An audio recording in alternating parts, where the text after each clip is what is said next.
తల నుండు విషము ఫణికిని వెలయంగా తోక నుండు వృచ్చికమునకున్ తలతోక అనక ఉండును కలునకు నిలువెల్ల విషము గదరా సుమతి. తల నుండు విషము ఫణికిని వెలయంగా తోక నుండు వృచ్చికమునకున్ తలతోక అనక ఉండును కలునకు నిలువెల్ల విషము గదరా సుమతి. తలయందుంటుంది పాముకు విషం, అలాగే తేలుకు తోక ఎందుంటుంది, ఆ కొండెలతో కుట్టేస్తుంది, విషం ఉంటుంది.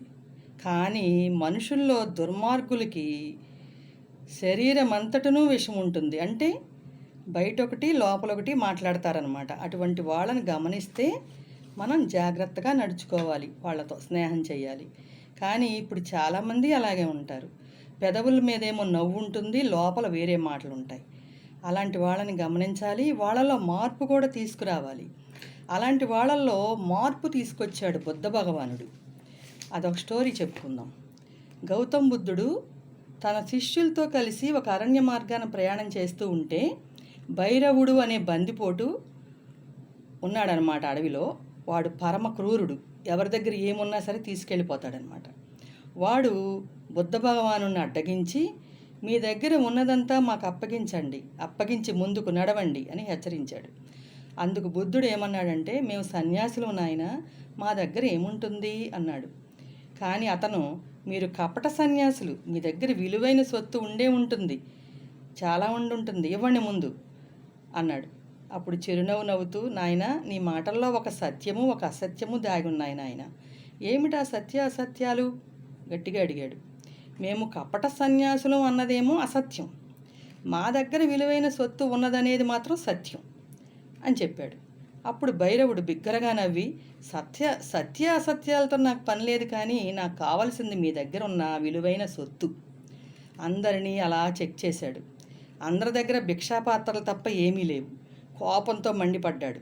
విలువైన సొత్తు ఉందన్నావు, ఏది, ఎక్కడ కనపడ్డాయి అని అంటే, నాయన ఆ సొత్తు నీకు కనపడాలంటే కొద్ది రోజులు నువ్వు కోపం లేకుండా హింస మానేసి సహనంతో మమ్మల్ని మా వెనకాల నడు, అప్పుడు ఆ సొత్తు నీకు దొరుకుతుంది అని చెప్పాడు.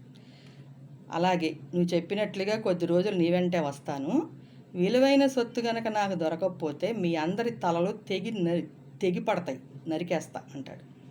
అవశ్యం అన్నాడు బుద్ధుడు.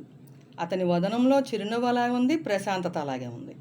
అప్పుడు భైరవుడు అతని మాటలు నమ్మాడు. కొద్ది రోజులు అలాగే బుద్ధుని అనుసరించి నడిచాడు. అలాగే అతను ధర్మవచనాలు చెప్తూ ఉంటే వింటూ ఉండేవాడు. బందిపోటుగా ఎంత హీనంగా బ్రతికాడో ఎన్నాళ్ళు అనేది అర్థం చేసుకున్నాడు. అతను చెప్పే వాక్యాలు కథలో విన్నాడు. ఒకరోజు బుద్ధుడు పాదాల మీద పడిపోయాడు. మహాత్మా, మీ దగ్గర ఉన్న విలువైన సొత్తు ఏంటో తెలుసుకోగలిగాను, అది జ్ఞానధనం.